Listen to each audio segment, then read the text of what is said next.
नमस्कार सम्पूर्णमा हाम्रो एजुकेसन च्यानलमा तपाईहरुलाई स्वागत छ। आज म सफलताको महासूत्र के हो, सफल हुनको लागि के सूत्र अपनाउने भन्ने कुरा तपाईहरु समक्ष प्रस्तुत गर्न गइरहेको छु। हरेक मानिसलाई सफल हुनु छ। सफलता एउटा मान्छेको आवश्यकता हो, किनभने सफल भयो भने मानिसको जीवनशैली गुणस्तरीय जीवनशैली हुन्छ र उसले समाज, राष्ट्र र परिवारमा ठूलो योगदान दिन सक्छ।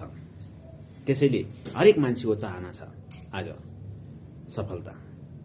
त्यसैले तपाई पनि सफल हुनको लागि के गर्ने? अब यो सूत्र अपनाउनुहोस्। तपाई कुनै न कुनै समय अवश्य सफल हुनेछ। अब ढिलो नगरी विषयवस्तुतिर लागौं। महान लक्ष्य लिनुहोस्। कुनै पनि व्यक्तिको लक्ष्य बिना सफल हुन सक्दैन। हामीले हाम्रो थालीमा राखेको भातलाई राम्रोसँग मुछेर चलाएर खाए मात्र हाम्रो भोकपूर्ति हुन्छ, त्यो आफै पेटमा जाँदैन।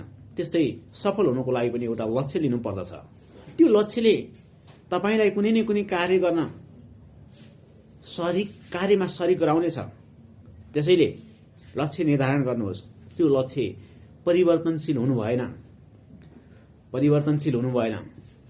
लक्ष्य अपरिवर्तित हुनुपर्छ। त्यसलाई बनाउनु पर्छ।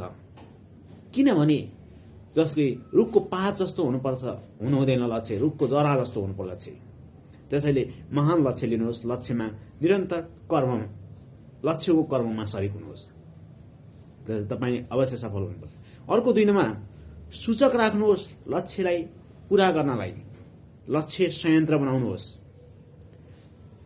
लक्ष्यका कुन लक्ष्य कति बेला पूरा गर्ने, कसरी पूरा गर्ने, त्यसको लक्ष्यको संयन्त्र बनाउनुहोस्। एउटा त्यो संयन्त्रले तपाईलाई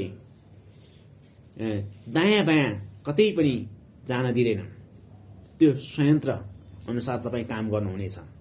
किनभने यदि संयन्त्र नबनायो भने तपाई बेमेल हुन सक्नुहुन्छ। लक्ष्य बनाएर मात्र भएन, लक्ष्यमा बेमेल हुन सक्नुहुन्छ। त्यसैले संयन्त्र बनाउनुहोस्। अब संकल्प लिनुहोस् लक्ष्य पूरा गर्न। म यो समय यो लक्ष्य पूरा गर्छु, यो लक्ष्यको यो बिन्दु प्राप्ति गर्छु भनेर लक्ष्यको संकल्प गर्नुहोस्। लक्ष्य पूरा गर्नलाई संकल्प लिनुहोस्। त्यो लिएर कार्य गर्नुहोस्। लिएर मात्र हुँदैन।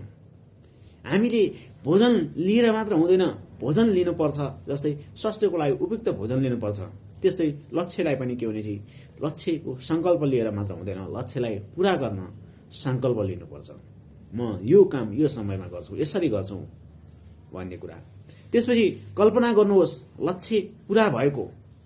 किनभने तपाई मानसिक रूपमा लक्ष्य पूरा गरे, म यो बिन्दुमा पुगे भनेर तपाईमा आत्मविश्वास विकास भयो भने तपाई अवश्य लक्ष्यमा पुग्नुहुनेछ र लक्ष्य प्राप्तिमा तपाई निरन्तर अभ्यास गरिरहनुहुनेछ। र कल्पना गर्नुहोस् लक्ष्य पूरा भएको। मैले विगतमा यो स्टेजमा थिएँ, अहिले यो स्टेजमा आए भनेर आफूलाई सकारात्मक उपलब्धि हासिल भएको कल्पना गर्यो भने तपाई त्यो लक्ष्यलाई चाँडै नै प्राप्ति गर्न सक्नुहुन्छ। अब डायरी लेखन गर्नुहोस् लक्ष्यको बारेमा। त्यो डायरीले तपाईलाई निरन्तर रूपमा सम्झाउनेछ तपाई लक्ष्यमा अडिग हुनुहुनेछ। किनभने हरेक दिनको, हरेक समयको, हरेक क्षणको तपाईलाई त्यो डायरीले मूल्याङ्कन गर्न सघाउ पुर्याउनेछ। त्यसैले डायरी लेखन गर्नुहोस् र लक्ष्यका बारेमा लेख्नुहोस्। डायरी अरू होइन, अरू विषयवस्तु होइन। अरू विषयवस्तु लेख्नलाई तपाई अरू डायरी बनाउनुहोस्, तर लक्ष्यको डायरी एउटा बनाउनुहोस् आफ्नो। अनि आत्मसुझाव दिइरहनु होस् आफ्नो लक्ष्य पूरा भएको। आफूलाई सेल्फ इभ्यालुएसन गर्नुहोस् र आफूमा मैले यो सुधार गर्नुपर्नेछ, मैले यो प्राप्ति गर्न सकेको छैन भनेर तपाई आत्म सुझाव दिइरहनु होस् आफूलाई। तपाई लक्ष्य पूरा भयो नभयो, अब के भयो के भएन, त्यो लक्ष्य प्राप्तिमा के समस्या आयो, समस्यालाई किलाउनुहोस् र समाधानको लागि उपाय खोज्नुहोस्। तपाई अवश्य अगाडि बढ्नुहुनेछ। अनि खोज अनुसन्धान गरिरहनुहोस् आफ्नो लक्ष्यप्रति। किन लक्ष्य निर्धारण गरेर मात्र हुँदैन, लक्ष्यको लागि निरन्तर खोज, लक्ष्यलाई हासिल गर्नलाई के गर्न सकिन्छ, कसरी गर्न सकिन्छ भन्ने कुरा निरन्तर तपाईँ आफ्नो लक्ष्यप्रति खोज अनुसन्धान गर्नुहोस्। प्रयास र प्रयोग, लक्ष्य प्राप्तिका लागि प्रयास गरिरहनुपर्छ। हरेक कार्य गर्नको लागि निरन्तर प्रयास, निरन्तर अभ्यास, निरन्तरता चाहिन्छ। प्र्याक्टिस मेक पर्फेक्ट भन्छ। त्यसैले तपाईँ लक्ष्य प्राप्तिको लागि र लक्ष्य प्रयोगको लागि र लक्ष्य प्राप्ति गर्नको लागि निरन्तर रूपमा प्रयास गरिरहनुहोस्। तपाईँ अवश्य नै लक्ष्य प्राप्तिको लागि प्रयास गरिरहनु भयो भने तपाईँको प्रयासले नयाँ रिजल्ट, सकारात्मक रिजल्ट दिनेछ। असफलता मैत्री, असफलता झेलेर सफलता प्राप्त गर्ने धैर्य गर्नुहोस्।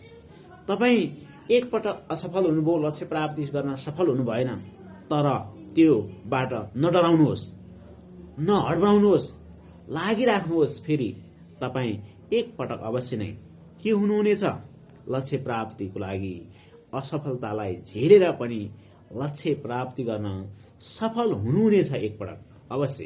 त्यसैले आजको विषयवस्तु